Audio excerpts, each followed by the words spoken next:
செய்தியாளரை சீமான் ஒருமையில் பேசியதால் புதுச்சேரி செய்தியாளர் சந்திப்பில் சலசலப்பு ஏற்பட்டுள்ளது. இது குறித்தான கூடுதல் விவரங்களை தொடர்ந்து பகிரவிருக்கிறார் செய்தியாளர் மகேந்திரன். விவரங்களை தொடர்ந்து பகிரலாம். புதுச்சேரியில் செய்தியாளர் சந்திப்பில் ஈடுபட்டிருந்த சீமான் செய்தியாளருடன் கடுமையான வாக்குவாதத்தில் ஈடுபட்டார்.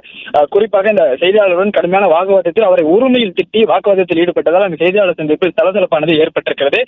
இந்த மெட்ரோ திட்டம் தொடர்பாக முதலில் கேள்வி எழுப்பப்படுகிறது சீமானிடம். சீமான் உடனடியாக மெட்ரோ திட்டம் அது சரியான திட்டம் இல்லை, ஏற்கனவே இருக்கக்கூடிய சாலை ரயில்வே திட்டங்களை ஒழுங்காக நடைமுறைப்படுத்தினாலே போதும் என்று சீமான் பதிலளிக்கிறார். உடனடியாக செய்தியாளர் அந்த பதிலுக்கு வளர்ச்சி திட்டம் வேண்டாமா என்று செய்தியாளர் கேள்வி எழுப்ப, எதை வளர்ச்சி திட்டம் என்று சொல்கிறீர்கள் என கடுமையான ஆவேசம் அடைந்த சீமான், படிக்க நல்ல பள்ளிக்கூடம் இல்லை, மழைநீர் வடிகால் இல்லை, எதை வளர்ச்சி திட்டம் என்று சொல்கிறீர்கள் என ஆவேசமாக பேசியிருந்தார்.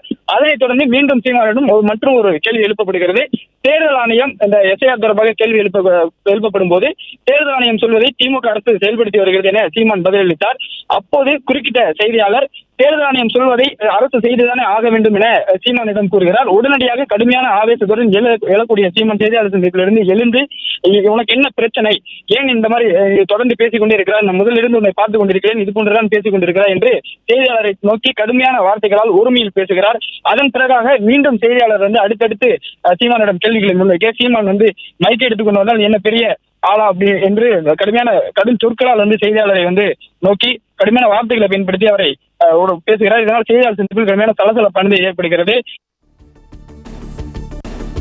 விவரங்களுக்கு நன்றி மகேந்திரன். பிளே ஸ்டோர் மற்றும் ஆப் ஸ்டோரில் இருந்து பாலிமர் செயலியை QR கோடு மூலம் பதிவிறக்கம் செய்யுங்கள். செய்திகளை உடனுக்குடன் பெறுங்கள்.